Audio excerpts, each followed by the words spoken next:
આજના 221માં પુસ્તક સંવાદમાં ઓનલાઈન તથા ઓફલાઈન ઉપસ્થિત સર્વેનું હું જાની મકવાણા સાબિત કરું છું. પ્રાર્થના એ આત્માનો ખોરાક છે. પ્રાર્થના અશક્યને શક્ય બનાવે છે. પ્રાર્થના થાકેલાનો વિશ્રામો અને હતાશામાં આશા છે. પ્રાર્થના એ પરમ શક્તિની સાથે અંતિમ મદદનો વાર્તાલાપ છે. તો આજના પુસ્તક સંવાદની શુભ શરૂઆત પ્રાર્થના થકી કરવા માટે હું વિરેન્દ્રભાઈને આમંત્રિત કરું છું.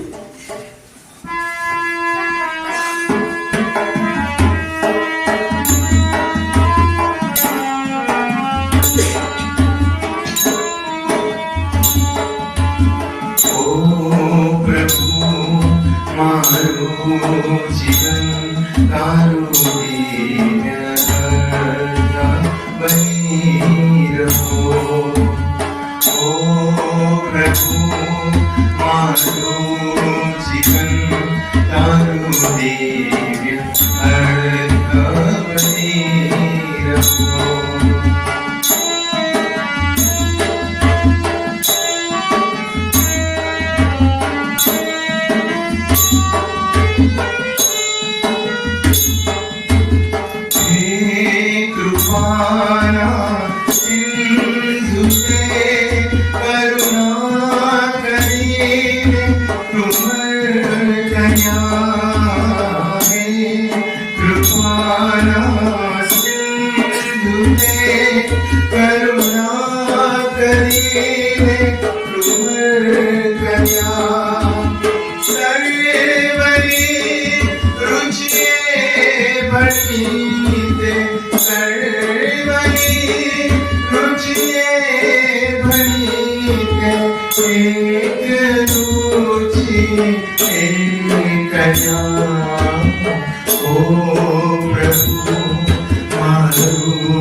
जीवन तारो दिव्य बनी रहो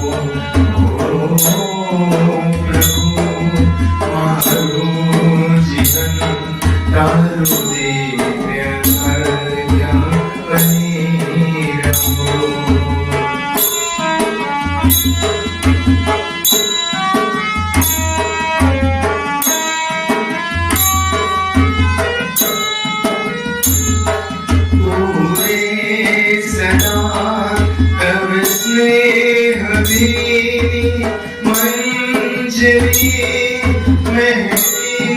रहो पूरे सदा तब स्नेह मेरे मंजरी महकी रहो. पूर्ण प्राप्ति सफलता पूर्ण प्राप्ति सफलता शेष जीवन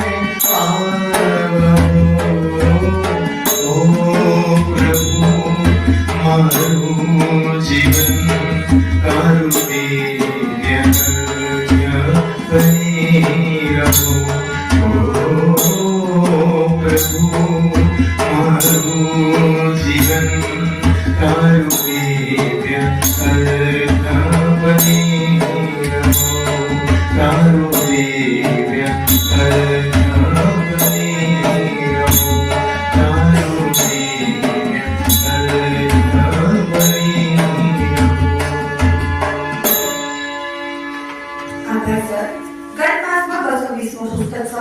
શ્રી તરુણસિંહ પડિયાર દ્વારા પંડિત દીનદયાળના જીવન ચરિત્ર પર યોજાયો હતો.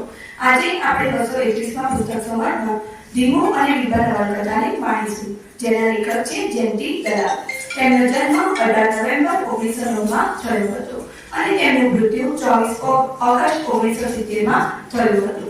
તેઓ એક નાટ્યકાર, વાર્તાકાર, નવલકથાકાર, અનુવાદક હતા. તેઓએ 1935માં બીકરે મોતી નામક ગુજરાતી ફિલ્મનું નિર્માણ કર્યું હતું. આમ છતાં એમની નોંધપાત્ર સેવા તો સાહિત્યકાર તરીકેની જ રહી હતી. સાહિત્યને એમણે કરેલા પ્રદાન માટે તેમને 1959માં રણજીતરામ સુવર્ણચંદ્ર અને નર્મદ સુવર્ણચંદ્ર પ્રાપ્ત થયેલ છે. તો વધુ સમય ન લેતા આજના વક્તા શ્રીમતી સોનલબેન પટિયાને ધીમુ અને વિભા નવલકથા પર પોતાના વિચારો રજૂ કરવા માટે આમંત્રિત કરું છું.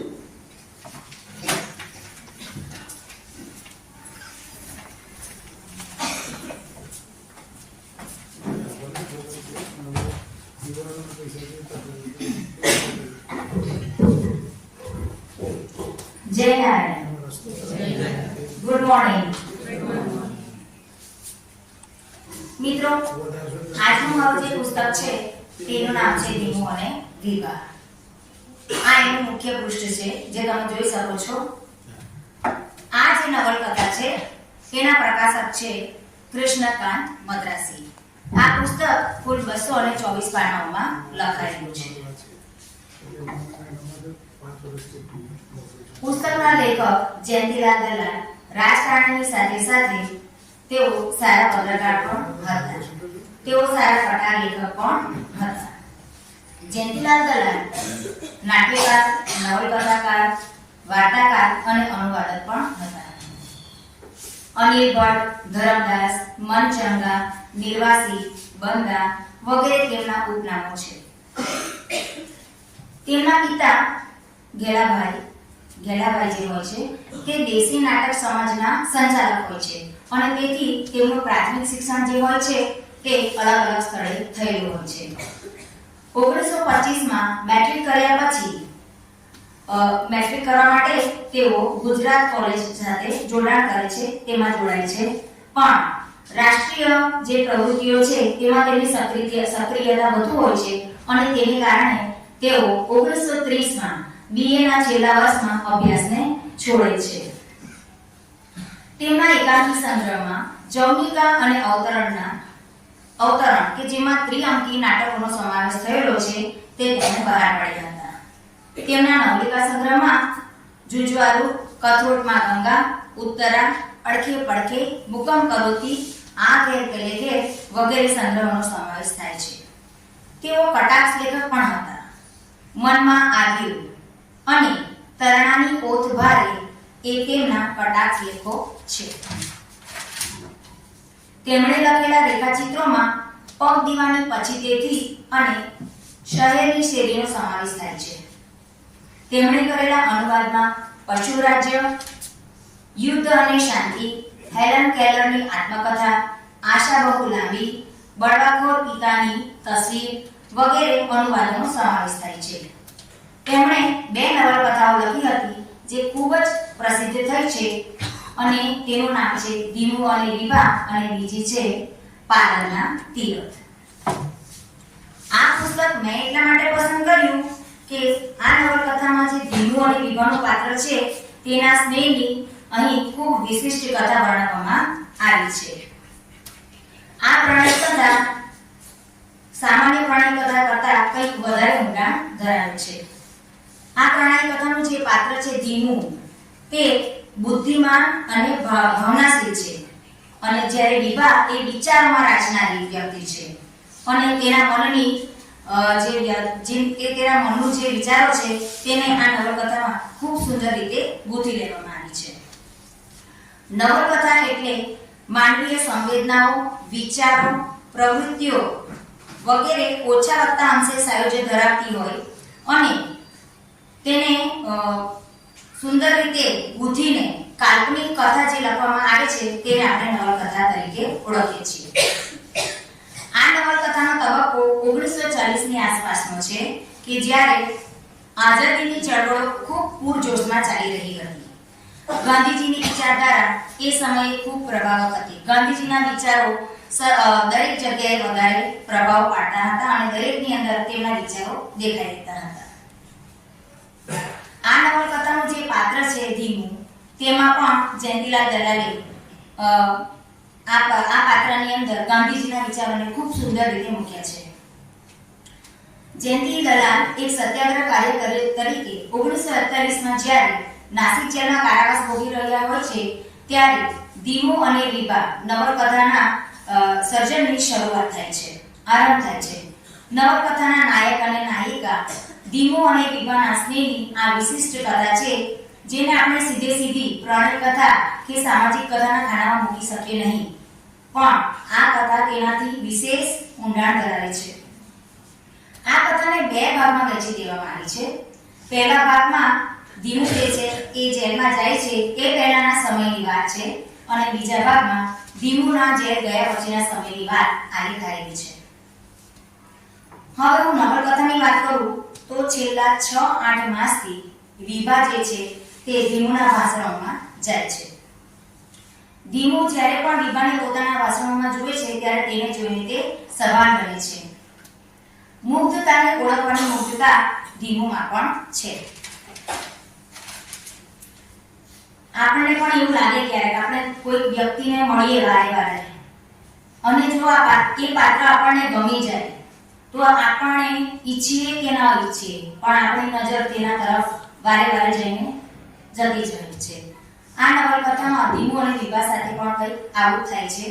જ્યારે જ્યારે વિભા ધીમુના ભાષણમાં હોય છે ત્યારે ધીમુનું જે મન હોય છે તે તેના મનની ઉપર વટ થઈને વિભા જ્યાં બેઠી હોય છે ત્યાં જ તેની નજર પહોંચી જાય છે અને જ્યારે બંનેની નજર એક થાય છે ત્યારે વિભા શરમને મારી તેની નજરને નીચે ઢાળી દે છે અને ક્યારેક તો ચોરી પકડાઈ ગયેલા પ્રત્યાઘાતમાં તેનું મુખ લાલચોળ થઈ જાય છે.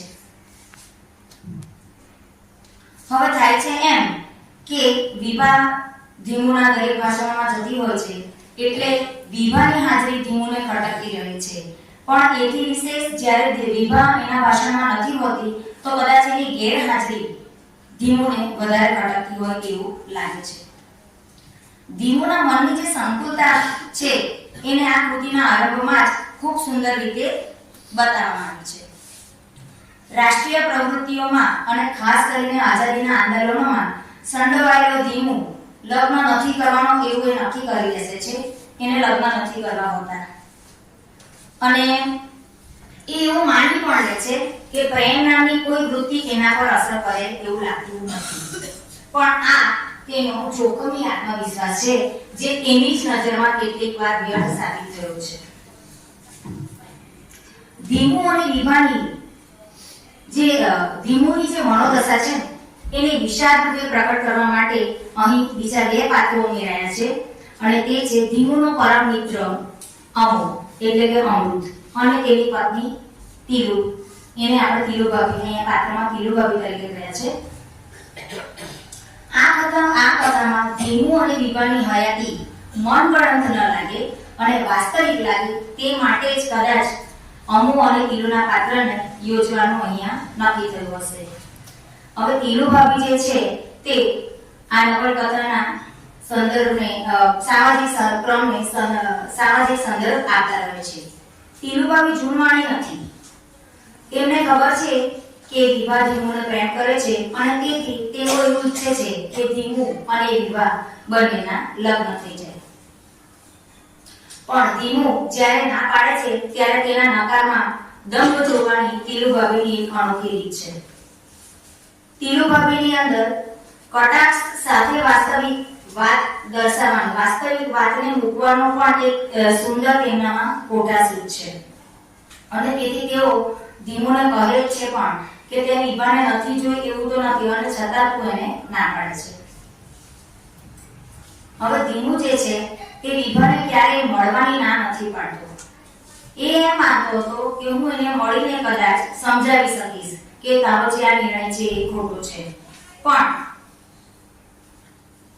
કારણ કે એ પોતે એક સત્યાગ્રહી હતો, તેના જીવનની કોઈ નિશ્ચિતતા નથી અને પોતે આર્થિક જવાબદારી સંભાળી શકે એવો પણ ન હતો. એ રીતની રજૂઆત દ્વારા તે વિભાને સમજાવે છે કે તે લગ્ન કરી શકે તેમ નથી. પણ જાણે ધીમુની આ બધી વાતો વિભા માટે વ્યર્થ હતી. તે તેને માનવા જ તૈયાર ન હતી.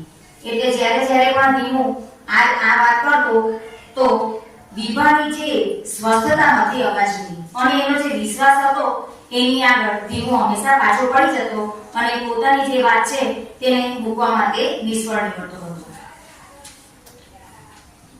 વિભાની ધીમુ સાથે લગ્ન કરવાની તૈયારી જે છે એને ધીમુ આઘાત તરીકે ઓળખાવે છે કે આ જે તેને જે નિર્ણય લીધો છે મારી જોડે લગ્ન કરવાનો એ તું આઘાત કરવા જેવું કામ કરી રહી છે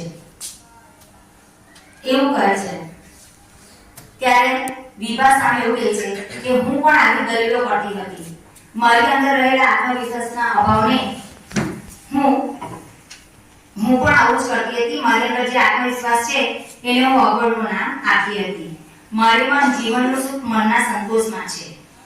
તો હરિયા ભર્યા હૃદય સાથે આત્માનું મિલન થાય તેમાં હું માનું છું. અને એવો આત્મા મેં તારામાં, આટલું બોલીને વિભા અટકી જાય છે. વિભાની આ વાતનો જવાબ આપતા ધીમુ કહે છે કે મારે મારો બધો સમય દેશને આપવો છે. એટલે કે મારે તો સત્યાગ્રહમાં જંપ લાવીને મારી આખી ઉંમર મારે લગ્ન નથી કરતા, પણ મારે મારો આ સમય દેશ માટે સમર્પિત કરવો છે. અને પોતે આર્થિક રીતે પણ સ્ટેબલ નથી, મતલબ કે સમર્થ નથી. એટલે અને સાથે એવું પણ ઉમેરે છે કે મેં મારા જીવનનું એક નિશ્ચિત ધોરણ નક્કી કરી રાખ્યું છે અને એનાથી વધારે હું કશું જ કરવા માંગતો નથી કે જે આગળ ચાલીને મારા માટે ચિંતાનું કારણ બને. અને કહે છે કે ઘર સંભાળવા માટેની જવાબદારી માટે જે ઉર્મિલતા અને ઉમંગ જોઈએ ને એ પણ મારામાં નથી અને કદાચ મારી પાસે સમય પણ નથી. આવું ધીમુ કહે છે વિભાને. પણ ધીમુની આ વાત સાંભળીને વિભા ઉદાસ થવાને બદલે મોઢા પર હાથ રાખીને હસે છે. એના માટે એની ઉપર ધીમુની આ વાતનો કોઈ અસર થતો જ નથી. તે એ વાત જ સ્વીકારવા નથી માંગતી કે ધીમુની અંદર ઉર્મિલતા કે ઉમંગ જેવી કોઈ વસ્તુ છે કે નથી. અને આ જોઈને ધીમુની દશા જોવા જેવી થઈ જાય છે. લગ્ન જીવન માટે પોતાની અયોગ્યતા બતાવતા ધીમુના પ્રયત્નો દર વખતે નિષ્ફળ નીવડે છે.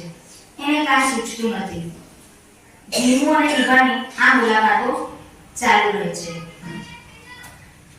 ધીમુ અને વિભા વચ્ચે આ જે મુલાકાતો થતી હોય છે તે જોઈને બધાને તો એમ જ લાગે છે કે ધીમુ વિભા સાથે લગ્ન કરશે. એનું કારણ એ હતું કે ધીમુ અને વિભાનો જે પ્રેમ હતો ને એની વચ્ચે બાહ્ય એવું કોઈ પરિબળ ન હતું કે જે તેમના લગ્નમાં અવરોધ ઊભો કરે. પણ પરિસ્થિતિ એથી ઉલટી હતી. ધીમુ જે હતો તે પોતાના નિર્ણયમાંથી ખસી જવા માંગતો હતો. અને જ્યારે ધીમુનો મનસુખો અમૃત જાણી જાય છે, એટલે કે અમુ ધીમુનો મિત્ર જ્યારે જાણી જાય છે ત્યારે તે ધીમુને એના ગાલ પર જોરથી એક તમાચો ચોડી દે છે કે આ તું શું કરે છે એમ. હવે નવલકથામાં બીજા બે પાત્રોનો ઉમેરો થાય છે અને તે છે વિભાના પ્રેમાળ પિતા અને તેનો નિર્દોષ અને અબોધ ભાઈ કિશોર.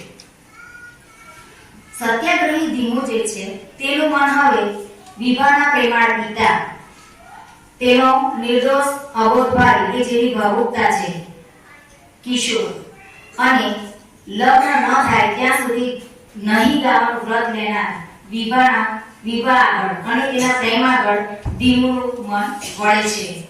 તો બીજી બાજુ ધીમુ સાથે સત્યાગ્રહી તરીકે જોડાવા માટે વિભા તૈયાર થાય છે. ગમે તેમ કરીને પણ વિભા જે હતી તે ધીમુની નિકટતા, ધીમુની સમીપતા જ વાંચતી હતી. ક્યારેક તો ધીમુને એવું લાગતું હતું કે તે તેની અંદરના રહેલા આત્મવિશ્વાસને અસગવડનું નામ આપી રહ્યું છે. સુકોમળ લાગણીને ન સમજી શકનાર વૈદ્ય તરીકે ધીમુ પોતાને વિભા સામે રજૂ કરતો રહે છે. અને જ્યારે વિભા ધીમુ સાથે સત્યાગ્રહમાં જોડાવાની વાત કરે છે અને પોતાની તૈયારી બતાવે છે ત્યારે માત્ર પોતાનામાં રાખેલા વિશ્વાસના આધારે સત્યાગ્રહમાં જોડાવાની વાતને તે સત્યાગ્રહનું અપમાન કહીને વિભાને બેહુદી રીતે અપમાનિત કરે છે અને પછી પસ્તાય છે પણ ખરો. બીજે દિવસે જ્યારે વિભા કાર્યાલયમાં નથી આવતી ત્યારે ધીમુ તેને મળવા જાય છે. આ નવલકથામાં ધીમુનું જે આ પ્રકારનું વલણ છે ને તે આપણને દ્વિધામાં મૂકે છે કે ખરેખર ધીમુ ઈચ્છે છે શું એમ. અને કદાચ આપણને આ નવલકથામાંથી રસ પણ ઓછો થવા લાગે. પણ આમાં ધીમુનું પાત્ર એક એવું પાત્ર છે કે જે ભાવનાશીલ છે પણ તે વાસ્તવિકતા સાથે જીવવાનું પસંદ કરે છે અને એની નિખાલસતા અહીંયા એકદમ સ્પષ્ટ થઈ જાય છે. હવે જ્યારે ધીમુ જે હોય છે એ વિભાને મળવા જાય છે ને એના ઘરે ત્યારે એને એવો અનુભવ થાય છે કે જેમ કે કોઈ તરી ના શકતો હોય અને એને પાણીમાં નાખી દેવામાં આવે ત્યારે એને જે અનુભવ થાય છે એવો અનુભવ ધીમુને વિભાને મળવા જવામાં થાય છે. આમ આ પ્રસંગોમાં ધીમુને મન અને બુદ્ધિ એમ બે ભાગમાં વહેંચી દેવામાં આવ્યો છે. વિવાહ સાથેના સંબંધમાં હવે ધીમે ધીમે વધારે ને વધારે ઊંડો ઉતરતો જાય છે, સંડોવાતો જાય છે અને છતાં લગ્ન સામે તેનો વિરોધ ટકી રહે તે માટે આ નવલકથામાં નાની ગેરસમજોનો સહારો લેવામાં આવ્યો છે. હવે વાત આવે છે ધીમુની જેલમાં જવાની. હવે ધીમુ જેલમાં જવાનું હોય છે એટલે વિભા ધીમુને જેલમાં જતા પહેલા પોતાના ઘરે જમવા આમંત્રે છે અને પોતાના પિતાને મળવા એને બોલાવે છે. ધીમુ વિભાના ઘરે જાય છે. ત્યાં તે વિભાના પ્રેમાળ પિતા અને તેના ભાઈને મળે છે.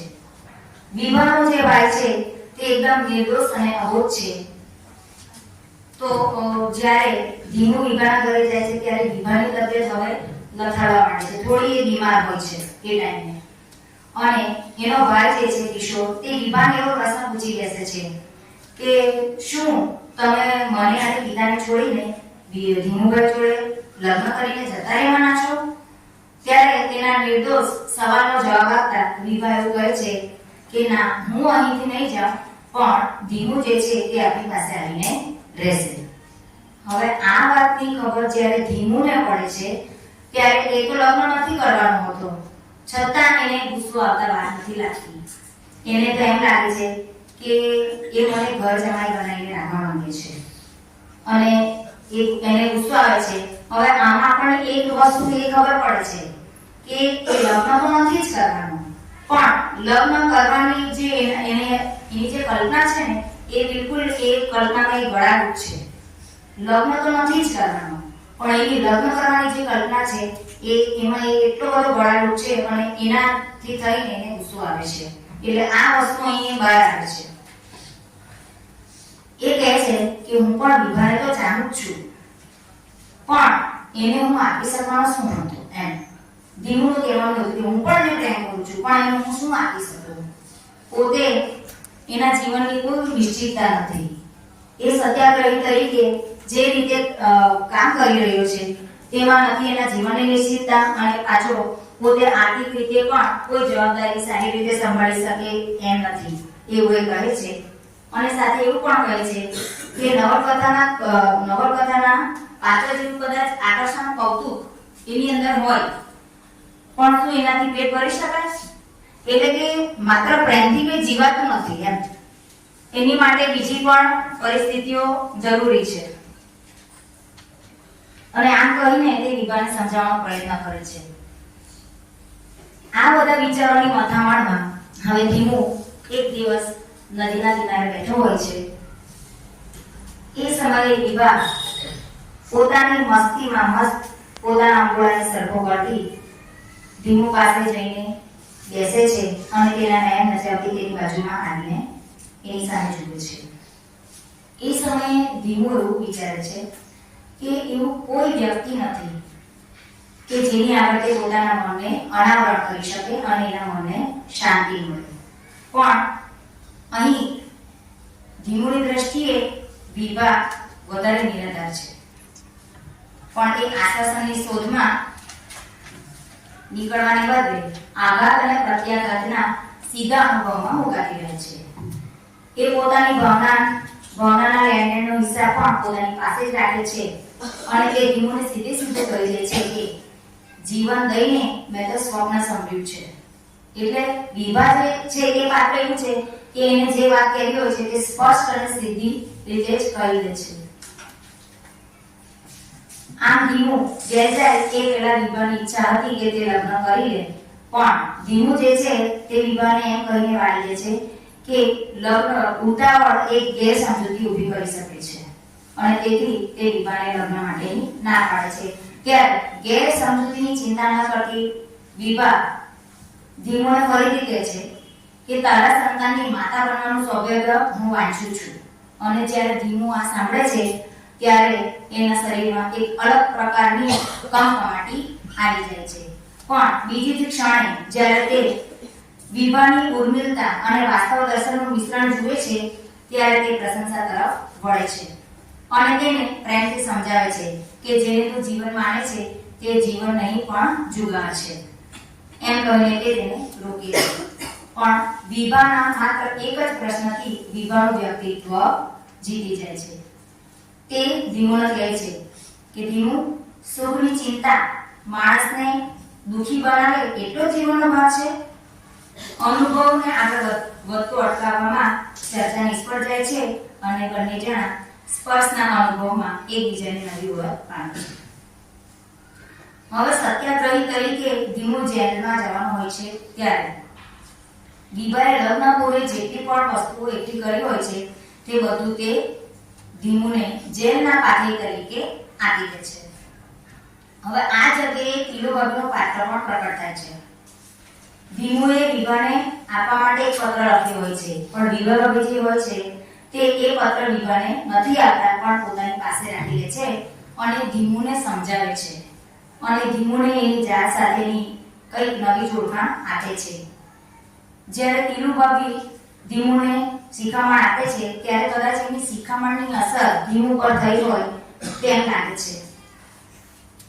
વિભાએ આપેલી ચીજો ધીમુને દિવસ કરી મૂકે છે. એટલે જ્યારે એને જે વસ્તુઓ આપી હોય છે, પુસ્તકો ને ઘણું બધું આપે છે, તો હવે ધીમુને એવું થાય છે કે હું એકવાર જોઈ લઉં.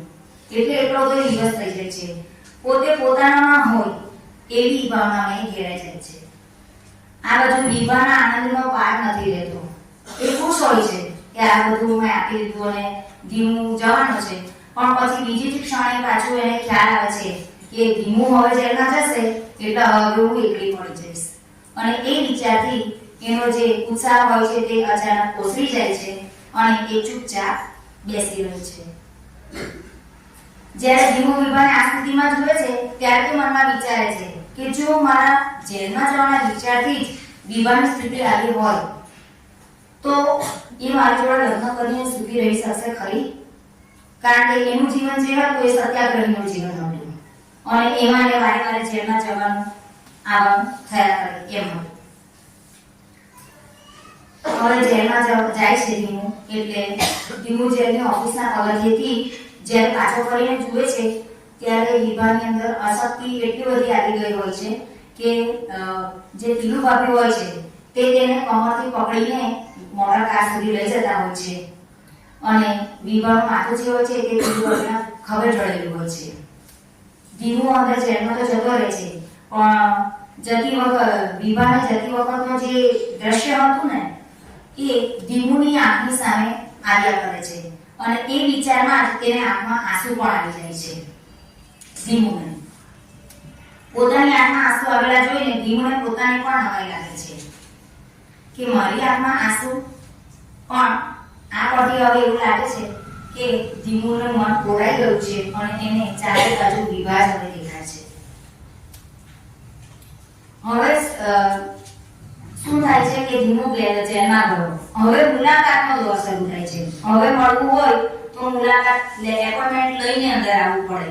એટલે એકવાર એવું થાય છે કે જેલમાં કોઈ મુલાકાતે આવે છે, પણ સંબંધની જાણ ન હોવાથી એને મુલાકાત આપવામાં આવતી નથી. આ વાતની ખબર જ્યારે ધીમુને પડે છે, ધીમુ જેલ ન હોય છે તો એને ખબર પડે છે, તો એ તો એવું જ માની બેસે છે કે આ વિવાહ જ હોવી જોઈએ. એ એટલા માટે માને છે કારણ કે હજુ એના ધીમુ અને વિવાહના સંબંધોને કોઈ નામ નહોતું મળ્યું. એટલે એ એવું માની બેસે છે કે એ વિવાહ જ હોવી જોઈએ, પણ ખરેખર વિવાહ હોતી નથી. પણ આ જે વાક્ય છે એના પરથી આપણને એ ખબર પડે છે કે ધીમુનું મન વિવાહ સાથે કેટલી હદે સંકળાઈ ગયેલું છે એ વાતનો આપણને અહીં ખ્યાલ આવે છે. વિવાહ અવારનવાર ધીમુને મળવા આવે છે ત્યારે એક મુલાકાત દરમિયાન એને એવી ખબર જાણવા મળે છે કે હવે અહીંના જે જેલના કેદીઓ છે તેમને જેલ બદલીને બીજે લઈ જવાના છે. એટલે તે દિવસથી જ વિવાહ રોજ રાત્રે સ્ટેશને આવતી કે ધીમુની બદલી ગમે ત્યારે થઈ શકે બીજી જેલમાં. અને એક દિવસ ધીમુની જેલ બદલાય છે. ધીમુ અને વિવાહ બંને એકબીજાના સ્ટેશન પર મળે છે. બંને એકબીજાની પાસે બેસે છે. વિવાહ તેનું માથું ધીમુના ખભે ઢાળીને બેસે છે.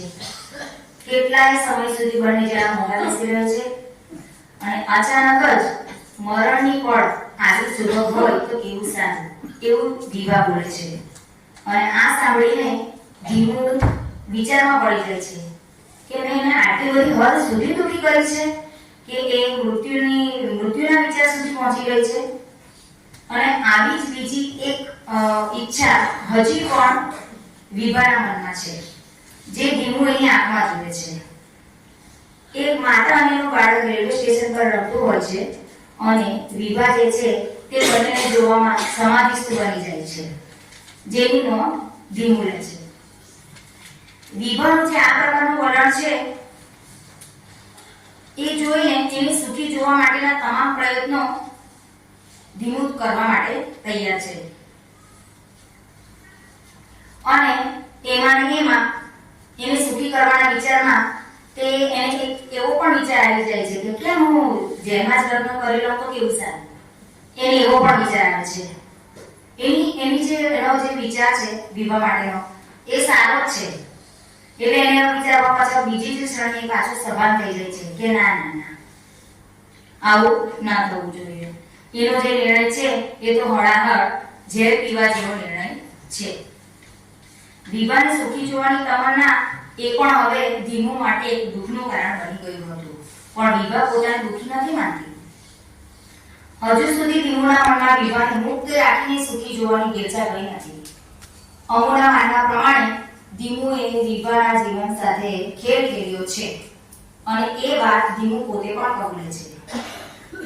વિવાહને સુખી ન કરી શકવાની પોતાની દુઃખપ્રદ પ્રતીતિ છે એમ લખતો એક કાગળ ધીમુ એક પત્ર લખે છે ધીમુ વિવાહને. અને છેવટે એમાં એ પણ ઉમેરે છે કે જો તારો વિચાર મક્કમ હોય તો મારો છૂટકો નથી. પત્ર લખ્યા પછી પસ્તાય છે, પણ હવે કરી શું શકાય? એને લખી તો દીધું કે જો તારો વિચાર મક્કમ હોય તો પછી હવે મારે કઈ છૂટકો જ નથી એમ. એવું એ પત્ર લખી દે, પસ્તાવું થાય છે કે આ શું કર્યું એમ. પણ તરત જ પછી વિભાનો જવાબ આવે છે અને વિભાએ પત્રમાં લખ્યું હોય છે કે મારા તરફથી ના તો તારી આસપાસ કોઈ બંધન છે કે ના તો કોઈ બંધન હશે. હવે વિભાનો આવો જવાબ આવે છે પછી ધીમુ સાહસ કરવા તૈયાર થાય છે. અત્યાર સુધી એને જે જીવનને જે ડર એને રૂંધતો હતો તેને દૂર કરવા હવે ધીમુ તૈયાર થાય છે. લગ્ન કરવા માટે 100% તૈયાર થયેલો ધીમુ હવે વિભાને મળવા ઉતાવળો બને છે, ભાવોદ્વેગતા અનુભવે છે અને તે વિભાને તેને મળવા આવવા માટે એક તાર લખે છે, પત્ર લખે છે. વિભા મળવા આવે છે. હવે વિભાની દશા કેવી થઈ ગઈ હોય છે જાણે હાડકાનો માળો લાગે. એટલી બધી એની પરિસ્થિતિ, એની તબિયત એટલી બધી હદે ખરાબ થઈ ગયેલી હોય છે. અને જે દલીલો ધીમુની હતી તે દલીલો હવે વિભાની થાય છે. વિભા જ્યારે ધીમુને મળે છે ત્યારે કહે છે કે હું હવે તને શું સુખ આપી શકું એમ. એવી ઘણી બધી દલીલો કરે છે અને પછી જેલમાંથી વિદાય લે છે.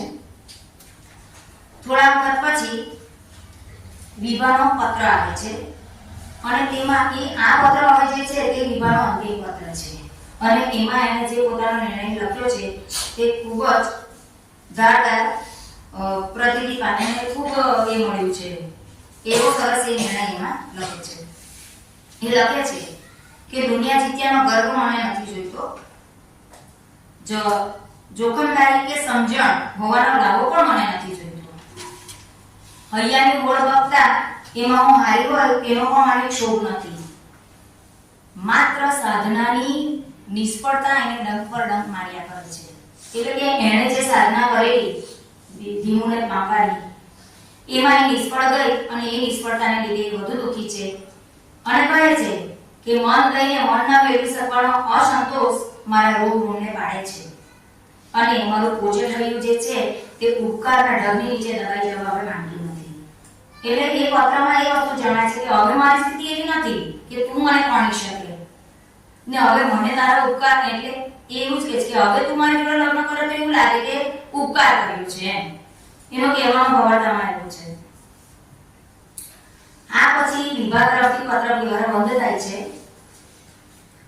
ધીમુ જે પણ પત્રો લખે છે તેના કોઈ ઉત્તર એને મળતા નથી અને છેવટે કંટાળીને છેલ્લે ધીમુ જે છે તે તીલુ ભાભીને પત્ર લખે છે પણ હવે તીલુ ભાભી પણ તેને કામ લાગે એમ નથી. વિભાને વાળી શકે હવે એવી કોઈ એનો ચાન્સ નથી કે એમને વાળી શકે. જે વિભાનો નિર્ણય છે એમાંથી એને કોઈ ફેરવી શકે એવું ન હતું. વિભાના એકાંતના કવચમાં હવે કોઈને પ્રવેશ નહોતો. વિભાને ક્ષય છે એ વાતની ખબર ધીમુને નથી. અને વિભાના પિતા જે હોય છે જ્યારે ક્ષયની બીમારીની ખબર પડે છે એટલે વિભાના પિતા ધીમુને જેલમાંથી છોડાવવા માટે અરજી કરે છે. હવે જે ધીમુ છે એને આ કારણ ખબર નથી હોતું એટલે અકળાઈ જાય છે કે જેલમાં પણ મારાથી નથી રહેવાતું એમ, એટલે અકળાઈ જાય છે. મને હલકો પાડવા માટે આ બધું રચવામાં આવ્યું છે એવું એ વિચારે છે અને બોલે છે ગુસ્સે થઈને. ત્યારે એનો જે મિત્ર હોય છે અમુક, તે આ 6 મહિનાથી જેણે એને જે વાત છુપાવી રાખેલી તે ધીમુની આગળ કહે છે કે વિભાને ક્ષય છે એમ. અને જેવા આ વિભાની બીમારીના સમાચાર સાંભળે છે તેવો તેનો ગુસ્સો આલોપ થઈ જાય છે અને તેનો જે આઘાત હોય છે તે પશ્ચાતાપ રૂપે વધુને વધુ તીવ્ર બને છે. તું અને તારી સચ્ચાઈ અને પ્રામાણિકતાના ખુમારીના આધારે તે તેને મૃત્યુના મુખમાં ધકેલી છે એવું એ કહે છે તેનું મન. હવે વિભા જે છે એના સાજા થવાના કોઈ સમાચાર લાગતા નથી. એવી કોઈ શક્યતા લાગતી નથી કે હવે વિભા સાજી થાય. અને પોતાને ખાતર ધીમું બદનામ થયો એ હવે વિભા માટે અસહ્ય બની ગયું છે અને તેથી જ તેને હવે જીવન કરતા મૃત્યુ વધારે વર લાગે છે. વિભાની આવી હાલત જોઈને ધીમુ વિભા પાસે જાય છે. જેલમાંથી નીકળી છૂટી જાય છે, અરજીપત્ર મળે છે એટલે, અને જાય છે વિભાને મળવા. તો એની હાલત જોઈને એની વિભાની પાસે જાય છે. તેના બંને ખભા પર પોતાના હાથો મૂકીને ઉભો રહે છે અને પૂછે છે કે આ શું હાલત કરી એમ. ત્યારે વિભા જે હોય છે ધીમુના બંને હાથને પોતાના હાથમાં લઈ લે છે અને કેટલીય વાર સુધી એ ચૂપચાપ બેસી રહે છે. બંને વચ્ચે કોઈ વાતચીત થતી નથી અને છેલ્લે થોડી વાર પછી, ઘણા બધા લાંબા સમય પછી વિભા બોલે છે કે પેલું દયાળનું ગીત હું ગાતી હતી ને કે મેં જાણ્યું રે વાલે મુજમાં શું લીઠું રે. જ્યારે આવી વાત કરે છે ત્યારે ધીમુના મનમાં એવું થાય છે કે હું વિભાને કહું કે તું આ ગીત મને ગાઈ સંભળાવ. પણ હવે વિભાની પરિસ્થિતિ એવી છે કે એ આ ગીત પણ ગાઈ શકે એટલી પણ એની શારીરિક ક્ષમતા નથી. અચાનક જ વિભાના હાથ જે હોય છે તે ધીમુના હાથમાંથી સરી પડે છે. કંઈક અજુગતું લાગતા ધીમુ વિભાની સામે જુએ છે પણ ત્યારે વિભાએ દુનિયામાંથી વિદાય લઈ લીધી હોય છે. અને વિભાનું મુખ જોઈને ધીમુ બોલી ઉઠે છે, વિભા. એક ચીસ પાડી ઉઠે છે કે આ શું થઈ ગયું એમ. આ નવલકથાનો મર્મ મિત્રો અહીંયા એ છે કે માણસ સુખી છે દુઃખી છે એ એના પોતાના મનના વિચારોથી જ હોય છે. માણસને સુખી કે દુઃખી કરવા માટે એવું કોઈ બાહ્ય પરિબળ નથી કે જે એનામાં સાબિત થાય. માણસ એના મનથી સુખી અને એના મનથી જ દુઃખી હોય છે. આમાં એક વાત એ મને ગમી કે આમાં ધીમુનું જે પાત્ર છે, ધીમુ એક એવું વ્યક્તિ છે કે ભાવનાશીલ છે, સંવેદનશીલ છે અને વાસ્તવિકતામાં વાંચવાવાળો, એ વાસ્તવિક જીવનની જોડે જીવવાવાળો વ્યક્તિ છે. અને ધીમુને વિભાને ના પાડવા પાછળનો એનો હેતુ બીજો કોઈ નહીં, પણ એને ખબર છે કે મારી સાથે લગ્ન ગ્રંથિથી જોડાયેલી સુખી નહીં થઈ શકે. સત્યાગ્રહી સાથે જીવન જીવવામાં એ કદાચ દેખી જ રહેશે એમ, એ એનો ભાવાર્થ હોય છે. અને બીજી જે વાત મને ન ગમી એ તે છે, એક તો એ કે જો લેખક ધારતે તો અહીં જે અંત આપ્યો છે એવો કરુણ છે તો એને કદાચ સુખદ અંત પણ આપી શકાતે. અને ધીમુને આમાં છેલ્લે વિભાને દુઃખી કરવાના આરોપો તો મળે જ છે એના મિત્ર તરફથી, અને એને પોતાને પણ એવું થાય છે, અસંતોષ રહી જાય છે કે મારા કારણે વિભાને આટલું દુઃખ સહન કરવું પડ્યું. અસ્તુ.